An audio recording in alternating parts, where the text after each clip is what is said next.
오늘은 그리스도와 제사이라는 제목으로 우리 예수님께서 어떻게 이 제사의 일을 행하셨는지를 같이 살펴볼 텐데요.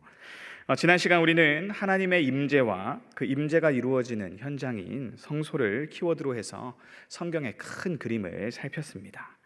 성경은 우리가 그냥 어쩌다 우연히 생긴 존재가 아니라고 이야기합니다. 우리가 하나님에 의해 창조된 존재며 그래서 그 존재에는 목적이 있다라고 이야기한 후에 그 목적은 바로 하나님과의 영원한 교제, 그것이었다라고 말씀하십니다. 그런데 이 죄라는 것이 우리 가운데 들어왔습니다. 그 죄는 창조주 하나님에 대한 반역이요 불순종이기에 이 영원한 하나님과의 교제라는 이 목적을 단절시켜 버렸습니다. 그래서 사망은 이제 하나님의 임재를 떠나 존재의 목적이 달성되지 않아 이 마음 한켠 어딘가가 계속해서 채워지지 않아 무엇인가로 자기를 채우려고 계속해서 안간힘을 쓰는 이 비극적인 상태 전반을 이야기하는 것이다 라고 이야기해 줍니다. 빛이신 하나님의 임재에서 벗어난 우리는 온통 어둠뿐인 세상에서 우리의 삶의 목적과 이유를 상실한 채로 생존에만 급급해하며 살아가고 있는 것이 곧 인간의 모습이다라고 성경은 진단하고 있습니다. 그래서 이 모든 인류가 에덴의 동편으로 쫓겨난 이래 인류는 하나님을 등지고 점점 멀어져서 결국 하나님에 대해 완전히 망각해버린 전적 타락의 상태가 되었습니다. 그 성경이 말하는 구원이란 바로 이러한 소망 없는 상태로부터 우리를 다시 건지사 하나님 앞으로 불러오는 그 하나님의 모든 사역을 의미합니다. 그래서 일단은 이 망각해버린 하나님에 대한 지식을 하나님께서 그들 가운데 친히 나타나심으로 그 계시로 그들에게 일깨우심과 동시에 그분께 반역했던 우리의 죄악에 대해서도 깨닫게 하십니다. 그리고 나서는요, 이 하나님께 돌이키도록 우리의 발걸음을 설득하사 인도하셔서 에덴이 있는 방향인 서쪽으로 이끌어 나가시는 것이 하나님의 구원이라는 것입니다. 그래서 결국 하나님께서 우리를 창조하신 목적, 즉 임재가 있는 그 현장에서 하나님과 영원한 교제를 나누는 그 영광된 인생으로 거듭나게 하는 것이 바로 구원이다라고 성경은 이야기하고 있습니다. 그래서 길게 이야기했지만 이 모든 이야기를 아주 알기 쉽게 예수님이 친히 우리의 생활 속의 용어를 사용해서 우리에게 알려주신 것이 바로 탕자의 비유입니다. 우리 인생이 마치 탕자와 같다는 것이지요. 아버지 집에서 사랑받으며 그분의 유산을 가지고 아름답게 살아갈 수 있는 얼마든지 귀한 많은 것이 주어진 인생이고 행복했는지 모르고 아버지가 빨리 죽어서 내 몫의 유산을 어서 챙겨서 내가 나가 살기를 고대하는 그런 철부지 자식, 그것이 바로 우리 모습이라는 겁니다. 아버지는 그 뜻을 못 이겨서 일단 죽지 않았지만 유산을 미리 줘서 내보내놓고 그 못난 아들의 귀환을 매일매일 기다리지요. 그리고 그 아들이 실패해서 부끄럽지만 하나님께로 돌이키자 그를 맞이하기 위해 버선발로 뛰어나갔다라고 이야기하죠. 그리고는 큰 잔치를 베풀고 그와 함께 다시 살게 된 그것을 기뻐합니다. 많이 들어본 이야기 같지 않습니까? 이 자비하신 아버지가 바로 자기 백성 가운데 거하며 교제하기 원하시는, 온 세상을 만드시고 오래 참으시며 다시 한번 그분의 목적을 우리 가운데 이루기를 원하시는 구원의 하나님, 자비하신 아버지라는 것입니다. 그래서 이 이야기만 보면 구원은 거저 이루어지는 것 같습니다. 그래서 우리가 이 자리에 있으면서도 감격을 잘 느끼지 못하는 경우가 많이 있지요. 그러나 이 비유를 좀 더 찬찬히 살펴보면 이 안에는 구원을 이루기 위한 하나님의 희생 역시도 나타나고 있습니다. 그렇다면 하나님께서 이 구원을 이루시기 위해 포기하신 것이 있는데 그것이 무엇일까요? 바로 하나님의 하나님 되십니다 라고 성경은 이야기합니다. 하나님이 자기를 내려놓은 거다. 마을의 유지로 또 어른으로 내가 가지고 있던 모든 위엄, 그리고 이웃 간의 체면, 그 모든 권위를 다 내려놓으셨다라는 것입니다. 그래서 이웃들이 나를 어떻게 생각하든 비웃든 너같이 살면 안 된다라고 조롱하든 그것을 다 내려놓고 하나님께서는 이 아들이 돌아오는 그 일을 위하여 헌신하셨다라는 이야기입니다. 그래서 우리가 지난주에 살펴봤던 그러한 성경 전체의 맥락에서 본다면 그분은 하늘 보좌를 버리시고 이 땅에 오셨다라는 것입니다. 그 낮아지심은 이미 구약에서 예견되고 있었습니다. 오늘은 그 사실에 주목해 보려 합니다. 그래서 하나님께서 아담과 하와를 에덴이라는 하나님의 임재로부터 내쫓으면서 가장 먼저 하신 일이 있습니다. 그것은 바로 가죽옷을 지어 입힌 일입니다. 그 전까지는 동산에 죽음이 없었습니다. 그러나 그 가죽옷을 지어 입히기 위해 하나님은 그 죽음이 들어오는 것을 허락하셨습니다. 죽음이 땅에 들어왔고 그 죽음은 원래 아담과 하와의 것이었지만 짐승이 그 죽음을 대신했다라고 성경이 이야기합니다. 하나님은 선악을 아는 그 나무 열매를 너희가 먹게 되면 반드시 죽으리라 라고 하신 말씀을 지키셔야만 합니다. 왜냐하면 그분은 하나님이시기 때문입니다. 거짓이 없는 것이 하나님의 속성이기에 하나님은 그 마음과는 상관없이 그 말씀을 지키셔야만 합니다. 그러나 아담과 하와는 죽지 않았습니다. 영적으로 하나님과 분리된 그들은 이미 죽은 것과 마찬가지지만 육적으로도 그들은 죽지 않았습니다. 어떻게 된 일입니까? 하나님께서 수를 내신 것입니다. 하나님께서 대가를 치르신 것입니다. 죄를 정복하고 자기 백성을 자기 앞으로 다시 돌이키기 위해 하나님은 길을 마련하셨으니 그것이 바로 제사다라고 성경은 알려주고 있습니다. 그렇게 오늘 말씀의 제목처럼 이 그리스도와 제사, 이것은 떼어놓을래야 떼어놓을 수 없는 관계입니다. 하나님이 하나님 되심을 내려놓는다라고 할 때 그 가장 큰 부분은 이 제사와 관련돼서 이루어졌음을 우리가 기억했으면 좋겠습니다. 우리는 자기 백성을 그들의 죄에서 구원할 자라는 이 이름을 가진 예수님이 구약이 예표한 기름 부음을 받은 메시아, 곧 그리스도, 우리의 구원자가 되심을 믿습니다. 왜냐하면 그분이야말로 구원의 일을 하라고 하늘의 하나님께서 기름을 부어서 우리 가운데 보내주신 임명받은 자라는 성경의 증언을 믿기 때문입니다. 그렇게 그분이 구원자로서 하신 구원의 일들을 우리는 흔히 구약에 나오는 직분들을 가지고 분석하고 기억합니다. 그래서 흔히 예수 그리스도의 삼중직이라고 부르지요. 그분이 하신 일은 왕으로서 구약에 여러 기름 부음 받은 자가 이스라엘을 구원하기 위해 행했던 일, 또 선지자로서 수많은 선지자들이 예수님을 깨우치고 너희가 회개하지 않으면 망할 것이다 라고 가르친 일, 그리고 마지막으로 제사장의 임무입니다. 그래서 이 세 가지는 유기적으로 연결되어 있어서 우리가 임의대로 분류할 수 없는 것이 사실입니다만, 이렇게 우리가 이것을 나누어서 이해할 때 우리는 예수님이 하신 일에 대해서 좀 더 쉽게 그림을 그릴 수가 있습니다. 이런 맥락에서 특별히 이 예수님이 본인을 성전이라고 일컬으실 때에 예수님께서 감당하신 직무는 바로 이 제사장직과 관련된 내용이었습니다. 그래서 예수님은 자신을 이르러 성전이라 말씀하실 때에 그분은 하나님께서 계획하신 이 제사라는 길을 위해, 내가 이것을 완수하기 위해 오신 것을 우리에게 알려주고 있는 것입니다. 그래서 우선 예수님이 자신을 성전이라고 말씀하신 것의 의미는요, 우리가 지난 시간에 살펴보았습니다. 우리를 하나님의 영광된 임재로 인도할 수 있는 유일한 길이 되신다라는 사실인데요. 그래서 요한복음 14장 6절에서는 이렇게 말씀하십니다. 예수께서 이르시되 내가 곧 길이요 진리요 생명이니 나로 말미암지 않고는 아버지께로 올 자가 없느니라. 아멘. 그래서 예수님은 자신만이 길이다라고 말하고 내가 구원을 얻을 수 있는 다른 이름을 아버지께서 너희에게 주신 그 사실을 도무지 알지 못한다라고 말씀하십니다. 그래서 오늘은 왜 예수님만이 길이 되시는지에 대한 내용을 이 제사라는 키워드로 성경이 알려주는 내용을 살펴볼 것입니다. 그래서 앞서 말한 대로 유일한 길인 이 제사는 오직 예수님만이 완수할 수 있는 일이었기 때문입니다. 그래서 땅의 거민들은 하나님 앞에서 쫓겨난 이후로 하나님의 존재를 견딜 수가 없게 되었습니다. 하나님만 보면 죽음이 떠오르기 때문입니다. 내 잘못이 해결되지 않은 채로, 아버지의 진노가 해결되지 않는 채로 우리가 그분 앞에 선다면 우리는 죽게 될 것입니다. 마치 잘못을 하고 나면 아이들이 우리의 엄미와 아비의 눈빛을 피하듯이 우리는 하나님을 우리 속에서부터 두려워하고 있다라는 것입니다. 그러니 우리가 하나님 앞에 나아가기 위해서, 하나님의 임재 가운데로 하나님께서 우리를 되돌이키시기 위해서는 우리의 잘못이 용서되었다는 확신이 우리 안에 필요합니다.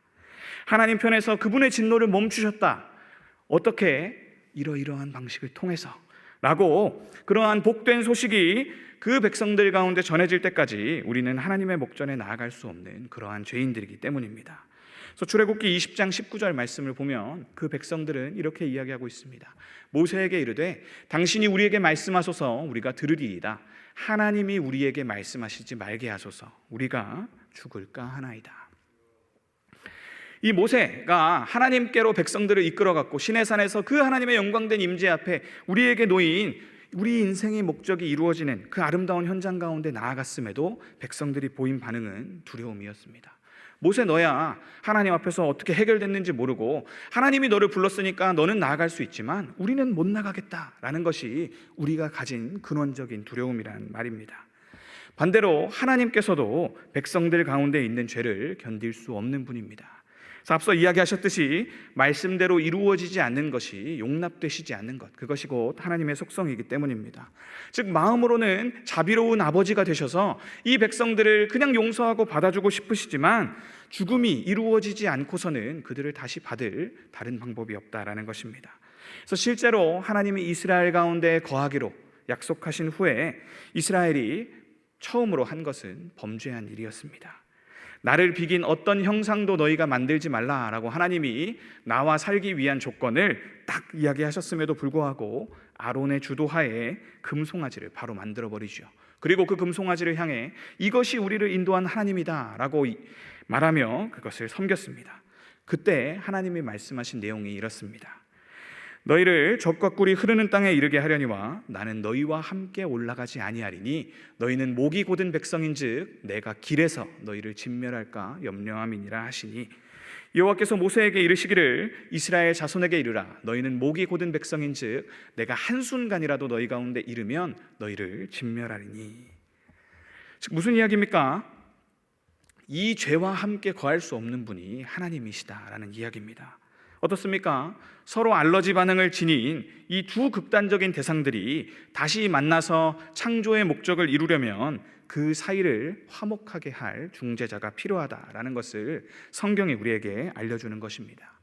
이 중재자 없이 이 둘은 서로 만날 수가 없습니다. 그렇기에 하나님께서는 이 중재자를 마련하시고 그분을 통해 서로 만나기로 작정하셨다라고 이야기합니다. 그것이 바로 제사입니다. 그래서 국제관계에서 도무지 해결되지 않는 이 분쟁을 끝나기 위해 힘 있는 미국과 러시아, 중국 같은 중재자를 사이에 두고서 외교 관계를 해결하듯이 하나님과 사람 사이를 다시 원만하게 만들 그런 중재자가 필요하다라는 것입니다. 그래서 그 중재자가 누구인지 우리는 성경이 주목해 가는 것을 계속 바라보다가 결국 그분이 누구시다라는 사실을 알게 되지요. 바로 예수 그리스도입니다. 히브리서 8장 6절은 이렇게 이야기합니다. 그러나 이제 그는 더 아름다운 직분을 얻으셨으니 그는 더 좋은 약속으로 세우신 더 좋은 언약의 중보자시라. 그리고 디모데전서 2장 5절은요. 하나님은 한 분이시요 또 하나님과 사람 사이에 중보자도 한 분밖에 안 계시니 곧 사람이신 그리스도 예수라라고 말씀하고 있습니다. 그래서 이 중재자가 우리 가운데 열어놓은 그 회담의 장소, 만남의 광장이 바로 성전이다라는 이야기입니다. 원래라면 함께 할 수 없는 그 두 존재가 이 중재자의 얼굴과 그가 여지껏 해왔던 공로를 보아서 마지못해 같이 거하게 된 곳, 그 성소의 중심에 바로 예수 그리스도께서 계시다라는 이야기입니다. 그래서 이 성소의 구조를 잘 살펴보면 마치 판문점과 같습니다. 남과 북에 해결되지 않는 이 갈등을 해결하기 위해서 우리가 마련한 것, 그래서 외국 사람들 불러놓고 우리가 이 분쟁을 해결하는데 너희가 좀 도와라 라고 말했던 것처럼 이 판문점과 같이 우리가 그러한 장면을 연상하며 성막과 성전의 구조를 살펴보면 우리가 이 구원의 역사에 대해 좀 더 쉽게 이해할 수 있다는 것입니다. 그래서 우리가 성막 전체의 구조를 살펴보면 이렇습니다. 저 동쪽에 우리가 동쪽으로부터 서쪽으로 가서 하나님을 만나야 하는데 이 문을 통과하면 우리가 바로 하나님을 만날 수 있는 길이 생기지는 않는다라는 말입니다. 하나님께서 이 백성들이 나와 만나기 위해서는 해결해야 될 수단이 있다라고 정해놓으셨고 그 수단을 이루었을 때 찾아가는 백성들은 마음에 두려움을 떨치고 나아갈 수 있는 용기를 얻게 될 것이고 하나님 편에서도 그래 내가 이거를 받으면 용서한 것으로 쳐줄게, 내 말씀이 이루어진 것으로 내가 쳐주겠다라고 말한 길이 바로 제사라는 수단으로 저 성막 가운데 드려지게 되었다라는 것입니다. 그래서 성전을 그 원형인 에덴으로 그리고 그 너머에 있는 하늘로 이어지는 통로라고 우리가 가정해 볼 때 우리는 이 성전에 대해서 좀 더 이해하기 쉽게 됩니다. 마치 하늘에서 땅으로 연결되는 포털을 지금 예수님이 열어버린 것입니다. 그래서 예수님이 자신이 성전이라 하신 것은 바로 하늘과 땅을 이을 구원의 길이 오직 나의 희생을 통해서만 열릴 것이기 때문입니다. 그래서 성막과 성전은 우리가 신약에 가서 보면 알겠지만 이 예수님에 대한 예표, 곧 그림자에 불과했다라고 성경은 알려주고 있습니다.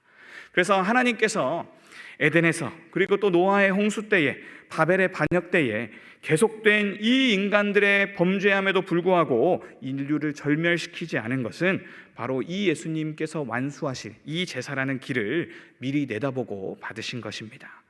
하나님의 시간 속에서 이 제사는 이미 드려졌고요, 우리의 시간 속에서는 드려진 그리고 드려지고 있는 또 앞으로 드려질 이 제사가 하나님 앞에서 말하자면 소급 적용되고 있는 것이 곧 성경의 이야기입니다.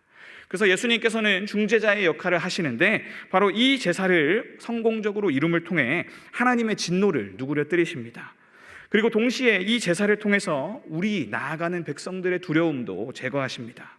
그렇다면 이 중재자의 역할, 이 제사를 예수님은 어떤 역할을 감당하심으로 이루십니까? 먼저 그분은 우리의 화목제물이 되신다라고 성경이 이야기합니다.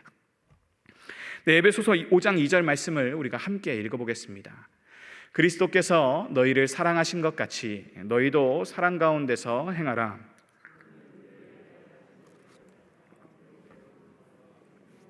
하나님께 드리셨느니라. 아멘. 자, 아까 우리가 아담과 하와에게 입혀준 가죽옷 이야기를 했지요. 자, 짐승이 인류의 죽음을 대신해서 죽음을 당했다라고 말이죠.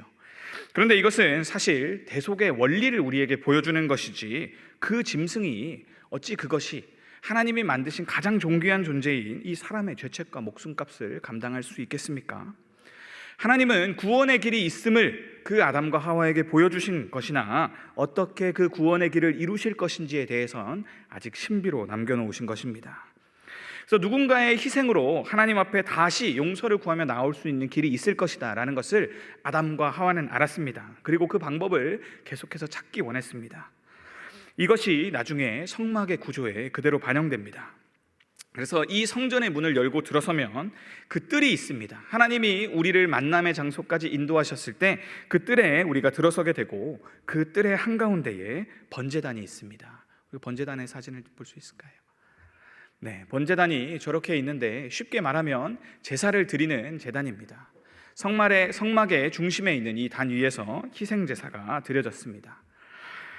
자, 그래서 이 번제단을 지나야 하나님이 계신 성전 건물로 그제서야 나아갈 수 있습니다. 그래서 하나님께서 용서하시기로 약속한 규칙이 있었고 사람들은 이 규칙을 지키면 의롭다함을 얻어 그 건물로 들어갈 수 있는 접근 허가를 받게 된 것입니다.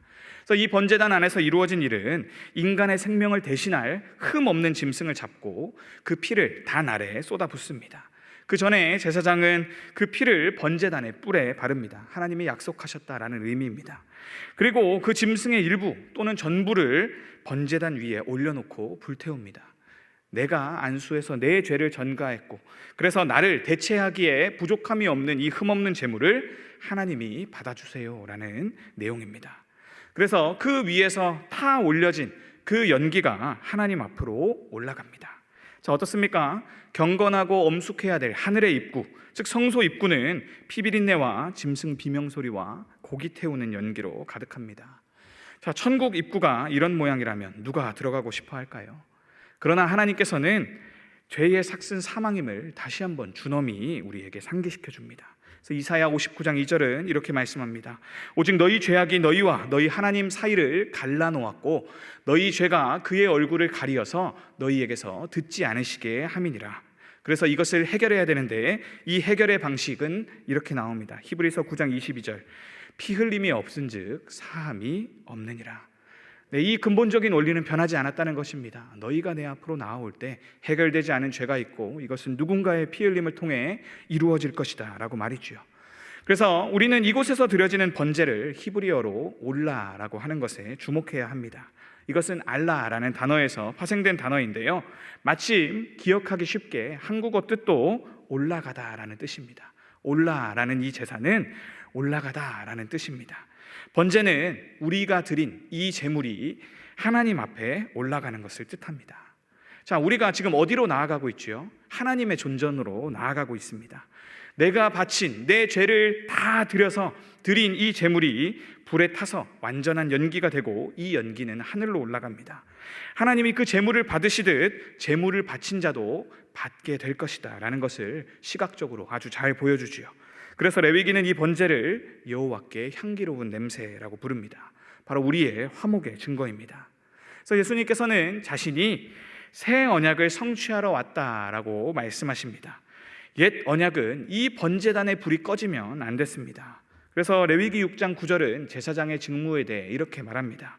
아론과 그의 자손에게 명령하여 이르라. 번제의 규례는 이러하니라. 번제물은 아침까지 제단 위에 있는 석쇠에 두고 제단의 불이 그 위에서 꺼지지 않게 할 것이요. 우리가 제물을 바치면 하나님께 나아갈 수 있지만 그 모든 죄값이 아직 치러지고 있지 않은 것입니다. 옛 언약의 한계는 거기까지였습니다. 그래서 이 번제는 하나님을 만나러 나가는 한 언제건 계속 드려져야 우리 나가는 백성들이 의로움을 유지할 수 있었다라는 것입니다. 그러나 새 언약을 이루러 오신 예수님께서는 너희가 더 이상 제사를 드리지 않아도 된다라고 말씀하십니다. 그래서 히브리서 10장이 이것을 잘 알려주는데 긴 내용이지만 제가 한번 읽어보겠습니다. 그러므로 주께서 세상에 임하실 때에 이르시되 하나님이 제사와 예물을 원하지 아니하고 오직 나를 위하여 한 몸을 예비하셨도다. 위에 말씀하시기를 주께서는 제사와 예물과 번제와 속죄제는 원하지도 아니하고 기뻐하지도 아니하신다 하셨고 이는 다 율법을 따라 드리는 것이라. 그 후에 말씀하시기를 보시옵소서 내가 아버지의 뜻을 행하러 왔나이다 하셨으니 그 첫째 것을 폐하심은 둘째 것을 세우려 하심이라. 이 뜻을 따라 예수 그리스도의 몸을 단번에 드리심으로 말미암아 우리가 거룩함을 얻었노라. 제사장마다 매일 서서 섬기며 자주 같은 제사를 드리되 이 제사는 언제나 죄를 없게 하지 못하거니와 오직 그리스도는 죄를 위하여 한 영원한 제사를 드리시고 하나님 우편에 앉으사 그 후에 자기 원수들을 자기 발등상이 되게 하실 때까지 기다리시나니 그가 거룩하게 된 자들을 한 번의 제사로 영원히 온전하게 하셨느니라. 아멘. 자, 이후에 성전이 세워지는 모리아산에서 이삭 대신 순양을 바치는 창세기의 이야기가 있었죠. 자, 그 제사 독생자를 바치라라는 하나님의 요구가 백성 가운데 있었습니다. 그리고 백성들이 하나님의 요구에 응답하신 게 아니라 사실은 하나님이 직접 그 요구에 응하십니다.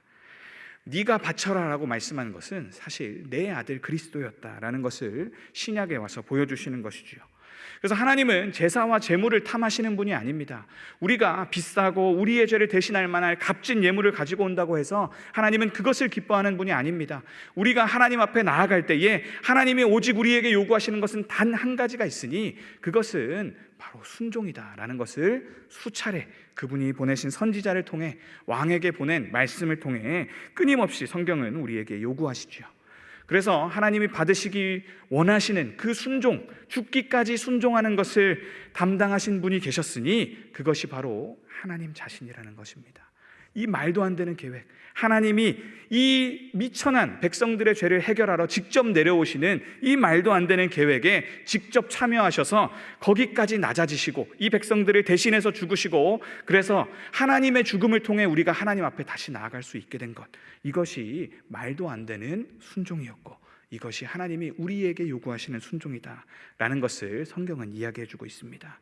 그래서 그분의 순종을 통해 더 이상의 제사는 필요가 없게 되었고 그분은 새 언약의 보증이 되심을 성경이 우리에게 알려주고 있는 것입니다. 그분은 또한 이스라엘 대속죄일의 아사셀 염소라는 것이 되었다라고 성경은 말합니다. 이 염소는 어떤 염소냐면 백성의 모든 죄를 지고 이스라엘의 진영 밖을 훨씬 지나 사람의 손길이 닿지 않는 음부와 같은 곳까지 내어 보내집니다. 희생양이라는 영어 단어 scapegoat라는 단어는 바로 이 현상에서 유래된 말입니다. 그래서 레위기 16장 22절은 이렇게 이야기합니다. 염소가 그들의 모든 불의를 지고 접근하기 어려운 땅에 이르거든 그는 염소를 광야에 놓을지니라. 그래서 요한은 예수님을 향해 이렇게 이야기한 것입니다. 보라, 세상 죄를 지고 가는 하나님의 어린 양이로다. 그래서 이것이 어떻게 이루어졌는지 갈라디아서는 우리에게 이렇게 얘기해 줍니다. 그리스도께서 우리를 위하여 저주를 받은 바 되사 율법의 저주에서 우리를 속량하셨으니 기록된 바 나무에 달린 자마다 저주 아래에 있는 자라 하였습니다. 아까 이야기했지요. 짐승이 어떻게 우리 인류의 죄책을 담당할 수 있겠습니까? 하나님은 우리 인간보다 더 존귀한 것을 이 죄의 대가로 죽여야 했습니다. 그것이 바로 인류를 대표해 친히 성육신을 하여 오신 하나님의 목숨이었다라는 것입니다. 이처럼 예수님은 인간이 받아야 할 모든 죄책을 지고 죽임을 당해 음부에 가셨습니다. 그래서 백성의 죄로 더럽혀진 지성소와 성소와 제단을 성결하게 했을 뿐만 아니라 이 모든 죄를 지고 죽임을 당하심으로 더 이상 죄악이 우리의 성소, 하나님이 예비해 놓으신 그 마지막 교제의 공간을 더럽힐 수 없도록 희생 제물의 공간을 완벽하게 수행하셨다라고 성경이 보증하고 있는 것입니다. 그래서 로마서 3장 25절 말씀 우리 같이 읽어볼까요? 시작. 이 예수를 하나님이 그의 피로써 믿음으로 말미암는 화목 제물로 세우셨으니 이는 하나님께서 길이 참으시는 중에 전에 지은 죄를 간과하심으로 자기의 의로우심을 나타내려 하심이니 곧 이때에 자기의 의로우심을 나타내사 자기도 의로우시며 또한 예수 믿는 자를 의롭다 하려 하심이라. 우리가 의롭지 않지만 하나님께서 이 예수 그리스도의 모든 해오신 이 순종의 제사를 바라보면서 이것을 마치 우리가 한 것처럼 보아주시겠다. 이것이 하나님께서 우리에게 제사가 성취되었다라고 말씀하시는 원리다라는 것입니다. 그래서 우리는 이 낮아지심으로 하나님 되심을 포기하신 예수 그리스도의 이 값진 희생의 근거에서 하나님 앞에 나아갈 수 있습니다. 이 사실을 꼭 기억하시는 저와 여러분들이 되시기를 바랍니다. 다음으로 그분은 우리의 제사를 성취하기 위해 친히 대제사장이 되셨다라고 우리에게 알려주고 있습니다. 메시아로서 그분은 대제사장으로 임명받아 하늘에서 오신 분입니다. 그래서 히브리서 4장 14절 말씀 제가 읽어보겠습니다. 그러므로 우리에게 큰 대제사장이 계시니 승천하시니 곧 하나님의 아들 예수시라. 우리가 믿는 도리를 굳게 잡을지어다. 그리고 이어서 우리에게 있는 대제사장은 우리의 연약함을 동정하지 못하시리가 아니요 모든 일에 우리와 똑같이 시험을 받으신 이로되 죄는 없으시니라. 그러므로 우리는 긍휼하심을 받고 때를 따라 돕는 은혜를 얻기 위하여 은혜의 보좌 앞에 담대히 나아갈 것이니라. 아멘. 자, 이제 번제단에서 드린 제사로 우리는 담대함을 얻었습니다. 그러나 그럼에도 불구하고 누구나 하나님 앞에 나아갈 수 있었던 것은 아닙니다. 우리가 번제단을 지나면 그 뒤부터는 제사장에게만 허락된 영역이 나옵니다. 하나님의 거룩에 접근할 수 있는 것은 하나님께서 기름 부어 정하신 자들에게만 가능하다라는 것입니다. 즉 아직 우리는 하나님께 온전히 다 나아갈 수 없는 비극적인 사람들로 살았다라는 것을 의미합니다. 성소에 들어갈 수 있는 것은 오직 제사장뿐들입니다. 그래서 번제단 뒤에 있는 물두멍이라는 곳에서 제물을 바친 손과 발을 씻은 후에야 성소에 들어갈 수 있습니다. 이 손발을 씻는 행위는 그의 피로 더러워진 손과 발을 깨끗이 하는 것도 포함되지만 그의 내면을 그 물에 비추며 깨끗이 다시 한번 먹고 들어가는 것도 포함됐습니다. 그래서 제단에 의해 이제 의롭다 칭함을 받았다면 그것에 걸맞는 삶의 태도도 동반되어야 한다라는 것입니다. 그런데 그 성소 휘장을 젖히고 이제 하나님이 계신 성전으로 들어가면 제일 앞에 나오는 우리 눈앞에 딱 보이는 것이 바로 분향단입니다. 그리고 남쪽인 왼쪽에는 등잔대가 있고 북쪽인 오른쪽에는 떡상이 있지만 이것은 우리가 다음 주에 살펴보도록 하고요. 일단 하나님께 나아가는 길의 정면에 또 우리가 뚫고 나아가야 된 절차가 있다라는 것입니다. 그것이 바로 분향단입니다. 이 분향단에도 번제단에서 가져온 여호와의 불이 타고 있었습니다. 그리고 그 불로 향을 태우라라는 의무가 이 제사장들에게 있었습니다. 그래서 출애굽기 30장 8절을 보면 저녁 때 등불을 켤 때에 살을 찌니 이 향은 너희가 대대로 여호와 앞에 끊지 못할지며라고 이야기하고 있습니다. 그래서 이 분향단 앞에 살라지는 향은 거룩한 것입니다. 그야말로 모든 재료를 동원해 최상급으로 만들어 오직 이 지성소 안에서만 하나님께 드려질 목적으로만 사용되었습니다. 그렇다면 바깥 제단인 번제단과 구별되는 이 안쪽 제단인 분향단의 역할은 무엇일까요? 먼저는 향기를 풍기는 것입니다. 이스라엘에게 가장 거룩한 텐트가 곧 하나님의 성막임을 알리는 감각적인 교훈이 되는 셈입니다. 두 번째로 성경은 이 분향단의 기능 하나를 우리에게 또 알려주고 있는데요. 자, 시편 141편 2절은 이렇게 이야기하고 있습니다. 나의 기도가 주의 앞에 분향함과 같이 되며 나의 손드는 것이 저녁 제사같이 되게 하소서. 그래서 계시록에는 이 분향단에서 이루어진 이 제사장의 섬김이 무엇을 뜻하는지를 우리에게 해석해 줍니다. 제가 읽어보겠습니다. 그 두루마리를 취하심에 네 생물과 24장로들이 그 어린 양 앞에 엎드려 각각 검은 고와 향이 가득한 금대접을 가졌으니 이 향은 성도의 기도들이라. 또 다른 천사가 와서 제단 곁에 서서 금향로를 가지고 많은 향을 받았으니 이는 모든 성도의 기도와 합하여 보좌 앞 금제단에 드리고자 함이라. 향연이 성도의 기도와 함께 천사의 손으로부터 하나님 앞으로 올라가는지라. 자, 한번 성소 안에서 등잔대가 비추고 있는 그 연기의 움직임을 상상해 보십시오. 그 연기가 어디로 향할까요? 지성소 안쪽으로 들어가지 않겠습니까? 우리가 나아갈 수 있는 길은 여기까지지만 내가 올리는 기도, 하나님을 만나고 싶은 우리의 마음은 향연을 타고 하나님 앞에 전달되는 것으로 믿었다라는 것입니다. 대제사장도 1년에 한 번 두려워하며 들어갈 수밖에 없는 그곳을 이 향연은 늘 출입하는 것이죠. 그러니 그 연기를 바라보며 계속해서 하나님 앞에 자신들의 소원을 이 이스라엘의 사람들이 하나님 앞에 아뢰고 하나님은 그 기도를 기쁘게 취하셨다라는 것입니다. 그러나 우리가 하나님 앞에 갈 때에 이것들보다 더 중요한 것은 이 향이 타면서 나오는 연기의 기능이었습니다. 레위기 16장 2절은 이렇게 이야기합니다. 여호와께서 모세에게 이르시되 내 형 아론에게 이르라. 성소의 휘장한 법궤 위 속죄소 앞에 아무 때나 들어오지 말라. 그리하여 죽지 않도록 하라. 이는 내가 구름 가운데에서 속죄소 위에 나타남이니라. 13절은요. 여호와 앞에서 분향하여 향연으로 증거궤 위 속죄소를 가리게 할지니 그리하면 그가 죽지 아니할 것이며. 즉 이 향연은 두려우신 하나님의 얼굴을 우리가 보지 못하도록, 그래서 그분의 임재 앞에 서서 우리가 두려움에 떨려 죽지 않도록 막아주는 기능을 한다는 것입니다. 그것이 하나님이 계속해서 구약에 나타나시면서도 구름과 연기 가운데 나타나셨다라고 하는 말씀의 의미입니다. 그 얼굴의 영광의 광채를 직면하고도 살 수 있는 죄인이 아직 없었기에 모세도 그 의로웠다라고 하나님이 인정하시는 모세 역시도 하나님의 등만 보았을 따름이다라고 성경은 증언합니다. 그리고 그 등을 본 그 모세의 얼굴에 비추인 광채조차도 이스라엘 백성이 감당할 수 없을 정도였다 말하니 이 하나님의 영광이 얼마나 두려운 것인지를 우리는 알 수 있지요.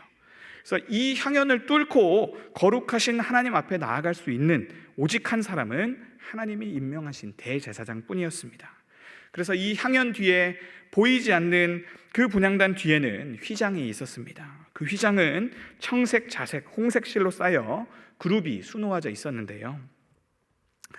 창세기 3장 24절은 우리의 과거를 돌아보게 합니다. 이같이 하나님이 그 사람을 쫓아내시고 에덴 동산 동쪽에 그룹들과 두루 도는 불칼을 두어 생명나무의 길을 지키게 하시니라. 우리가 하나님 앞으로 나아가는 데 있어서 우리가 죄값을 다 치르지 아니하였으니 에덴으로 가지 못하도록 하나님께서 그 두루 도는 불칼, 그것을 잡은 그룹들로 보호하신 것처럼 휘장이 아직 우리 앞을 가로막고 있었더라라는 겁니다. 경고입니다. 마치 폴리스 라인과 비슷합니다. 열린 길이지만 열려있지 않습니다. 출입이 가능한 마지노선이 있었습니다. 그래서 구약 백성들이 가진 한계와 슬픔이 여기에 있었습니다. 그래서 여기 출입할 수 있는 유일한 대제사장은 저런 화려한 의복을 입고 기름 부음을 받은 자였습니다. 저 옷은 우리 눈에는 촌스러워 보일지 모르겠지만 저 옷을 자세히 보시면 홍색, 자색, 청색 실로 되어 있지요. 이것은 뭘 만드는 재료입니까? 성막을 만드는 재료입니다. 즉 하늘을 상징하는 옷을 입었습니다. 땅에 거한 사람이지만, 땅에 속한 사람이고 죄인이지만 하나님이 인정하셨기에 그는 하늘의 옷을 입고 성막의 재료를 몸에 두르고 감히 하나님 존전에 나아가는 그 직무를 맡았다라는 것을 의미합니다. 그러나 여전히 그는 인간이지요. 그러나 하나님께서 임명하시니 이스라엘의 12지파 이름이 기록된 흉패를 달고 또 보석들을 달고 대표로 하나님 앞에 나아가지만, 그럼에도 불구하고 그 직무를 받은 자라도 하나님의 얼굴을 보면 자기부터 죽는다라는 것입니다. 그래서 이 분향단을 통해 계속해서 연기를 피워 올려 이 대제사장이 하나님을 보고 죽는 일이 벌어지지 않도록 하나님은 배려하신 것입니다. 그래서 출애굽기 28장 34절 35절에 지금 대제사장의 옷 밑단에는 석류와 같은 금방울이 달려 있는데요. 35절 말씀은 이렇게 나와 있습니다. 아론이 입고 여호와를 섬기러 성소에 들어갈 때와 성소에서 나올 때 그 소리가 들릴 것이라. 그리하면 그가 죽지 아니하리니라. 그래서 이 대제사장들은 기도인 성도들의 기도가 모인 이 향연과 함께 백성의 속죄를 간구하는 이 모든 간구를 가지고 백성들을 대표해서 들어가지만, 그리고 하나님을 대면해 이스라엘이 해야 할 일을, 그분의 말씀을 듣기 위해 나아갔지만 실상 그것은 너무나 두렵고 떨리는 현장이었다라는 겁니다. 그러나 성경은 이 대제사장도 실상은 예수님의 모형이었다라고 우리에게 알려줍니다. 그래서 예수님께서 이 일을 위해 기름 부음 받아 우리에게 오셨다라는 것을 이렇게 알려줍니다. 히브리서 5장 4절인데요. 이 존귀는 아무도 스스로 취하지 못하고 오직 아론과 같이 하나님의 부르심을 받은 자라야 할 것이니라. 그래서 예수님은 아론의 반차가 아니라 멜기세덱의 반차로 기름 부음을 받아 오셨다라고 말하고, 7절을 보면 그가 육체에 계실 때에 자기를 죽음에서 능히 구원하실 이에게 심한 통곡과 눈물로 간구의 소원을 올렸고 그의 경건하심으로 말미암아 들으심을 얻었느니라 라고, 그분이 대제사장으로서 연약한 육신의 몸을 입고 두렵고 떨림으로 하나님 앞에 서서 그분께 맡겨진 사역을 아주 성공적으로 이루어냈다라고 성경은 이야기하는 것입니다. 그분은 이 순종의 제사를 온전히 드렸습니다. 그래서 오늘 우리가 읽은 본문은 자신을 드려 이 모든 제사를 완성하신 예수님께서 하나님 앞으로 나아갈 길을 우리 앞에 활짝 열어 놓으셨음을 보여주고 있는 것입니다. 그래서 요한복음 19장 30절을 보면 예수님께서 다 이루었다 하시고 머리를 숙이니 영혼이 떠나가셨다라고 말씀하시면서 그분이 무엇을 다 이루셨는지를 오늘 본문을 통해 말씀하시죠. 50절 51절을 우리가 살펴보면 예수께서 다시 크게 소리 지르시고 영혼이 떠나시니라. 이에 성소 휘장이 위로부터 아래까지 찢어져 둘이 되고. 아멘. 백성들이 감히 나아갈 수 있었던 이 3중의 거룩의 장벽을 예수님이 제사로 완전히 허물어 버리셨다라는 이야기입니다. 그래서 성소 휘장을 누군가 밑에서부터, 키 닿는 데서부터 위로 찢어버린 것이 아니라 하나님께서 내게 나아올 길이 열렸다라고 위로부터 아래까지 찢어버리셨다라는 이야기입니다. 즉 하나님께서 제사를 받으시고 내 앞으로 나아올 길이 완전히 열렸다라고 선포하셨다라는 의미입니다. 그러니 예수님의 이 십자가 죽음은 하나님께서 만들어 놓으신 이 성전이 효용을 잃어버렸다라는 의미입니다. 모형의 실제가 이루어졌으니 이제 이 땅 가운데 남겨진 모형에는 의미가 없게 되었습니다. 하나님이 불칼을 들고 지키도록 한 에덴의 경계가 예수님의 제사로 다시 한번 허물어졌다는 이야기입니다.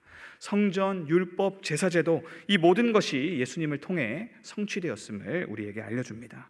그러니 오늘 이제 하나님의 존전으로 나아가는 이 신약의 순례자들은 예수님의 희생과 공로에만 의지해서 하나님께 나아갈 수 있는 새 언약의 시대가 활짝 열렸다라고 이야기합니다. 그래서 이 휘장은 예수님 자신을 상징하는 것이었다고 성경은 우리에게 알려주고 있습니다. 히브리서 10장 20절 말씀인데요. 그 길은 우리를 위하여 휘장 가운데로 열어놓으신 새로운 살 길이요 휘장은 그의 육체니라. 아멘. 하나님과 단절된 이 비극의 상태를 끝내기 위해 예수님은 자신을 찢어버리셨습니다. 하나님이 오셔서 인간을 대신해 죽으셨습니다. 이 지점이 우리가 믿는 기독교가 세상 모든 가르침과 결정적으로 구분되는 지점입니다. 세상의 어느 종교가 자신들의 죄를 없애기 위해 오신 하나님을 이야기합니까? 신이 친히 오셔서 우리의 죄값을 담당해 죽으시고 하나님께로 나아갈 길을 다시 열었다라는 것이 바로 성경이 우리에게 알려주는 것입니다. 그래서 말씀을 맺고자 합니다. 사랑하는 성도 여러분, 오늘 우리가 배운 것이 무슨 의미가 있습니까? 제사가 무엇입니까? 죄를 가지고는 하나님 앞에 나아갈 수 없기 때문에 우리의 죄를 해결하고 성소에 계신 하나님을 만나 교제하기 위해 우리가 드리는 것이 제사 아닙니까? 그런데 여러분들 이 자리에 나오기 위해 제사를 드리셨습니까? 그런데 무엇으로, 어떤 자신감으로 이곳에 나오셨습니까? 하나님은 이 자리를 위해서 모든 것을 계획하시고 성경에 이 두꺼운 책을 놓고 내가 이 일에 이만한 가치를 두고 너희를 불렀노라라고 이야기합니다. 그것이 바로 자기의 독생자이신 하나님이신 자신의 죽음입니다. 그러므로 우리는 영적 상상력을 회복해야 합니다. 우리의 예배가 참되기 위해서는 하나님께서 이미 이 보이지 않는 영적 세계 가운데 이루신 일을 우리의 것으로 받아들일 수 있어야 합니다. 우리가 이 자리에 나오기 위해서 참된 제사가 드려졌습니다. 그래서 우리가 때로는 살면서 하나님 존전에 어떻게 나아가야 하나 고민될 때가 있습니다.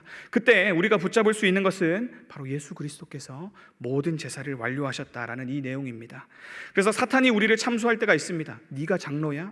장로면서 어떻게 그런 짓을 해? 네가 목사야? 네가 무슨 권리로 그 자리에 서서 하나님의 말씀을 전해? 라고 이야기할 때 우리가 어떻게 하나님의 존전에 나올 수 있겠습니까?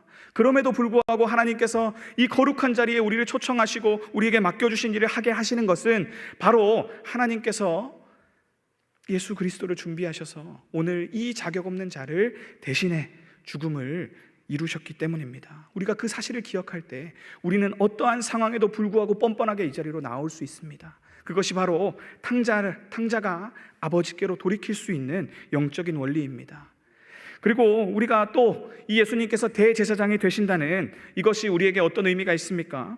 바로 그 전까지는 우리가 만나지도 못하는, 그래서 하나님을 보지도 못하고 기도를 올렸어야 한다면 이제 우리의 기도는 이 대제사장 되시는 예수님께서 하늘에서 친히 변호하시고 친히 우리를 위하여 간구하시는 그런 능력 있는 기도다라는 이야기입니다. 여러분, 우리가 기도할 때에 예수 그리스도의 이름으로 기도합니다라는 이 말이 얼마나 능력 있는 말인지, 그것을 우리가 이 사실을 알고 믿을 때에 그것이 분명한 확신이 되어 우리 성도들의 위로가 된다라는 것을 성경이 이야기하고 있는 것입니다. 그러므로 오늘 예수님께서 우리의 죄를 속하기 충분한 화목 제물이 되어주시고 우리가 드릴 순종의 제사를 대신 드려주시는 최고의 대제사장이 되신다는 이 사실을 우리가 영적으로 상상하며 하나님 임재 앞에 설 때 하나님께서 약속하신 그 성도의 유업이 우리 가운데 이루어질 줄 믿으시기를 바랍니다. 그래서 오늘 우리가 오직 예수를 외치며 나아갈 때에 우리의 기도가 능력 있게 되고, 우리가 오직 예수를 외치며 나아갈 때에 우리가 죄를 이기고 하나님 나라에 적합한 그분의 온전한 백성들로 변화되었다, 거듭나왔다라는 것을 성경이 이야기해 줍니다. 그래서 로마서 8장 34절은 이렇게 이야기합니다. 누가 정죄하리요? 죽으실 뿐 아니라 다시 살아나신 이는 그리스도 예수시니 그는 하나님 우편에 계신 자요 우리를 위하여 오늘도 간구하시는 자시니라 라고 이야기합니다. 요한일서 2장 1절은요, 나의 자녀들아 내가 이것을 너희에게 쓰면 너희로 죄를 범하지 않게 하려 함이라. 만일 누가 죄를 범하여도 아버지 앞에서 우리에게 대언자가 있으니 곧 의로우신 예수 그리스도시라. 즉 예수님께서 오늘 우리에게 유일한 소망의 이유가 되셔서 오늘 우리가 죄를 이기고 하나님의 존전에 서서 하나님의 뜻을 이루는 순종의 제사를 드리는 백성으로 살 수 있도록 우리를 도우신다는 것이 우리의 유일한 위로가 된다라는 것입니다. 이것을 늘 기억하며 하나님 존전에 담대함을 가지고 우리의 죄에도 불구하고 뻔뻔하게 나아와서 하나님이 맡기신 일들을 함으로 이 땅에 천국을 이루어내는 저와 여러분들 되시기를 주님의 이름으로 축원합니다. 이 시간 우리가 말씀 붙들고 기도했으면 좋겠습니다.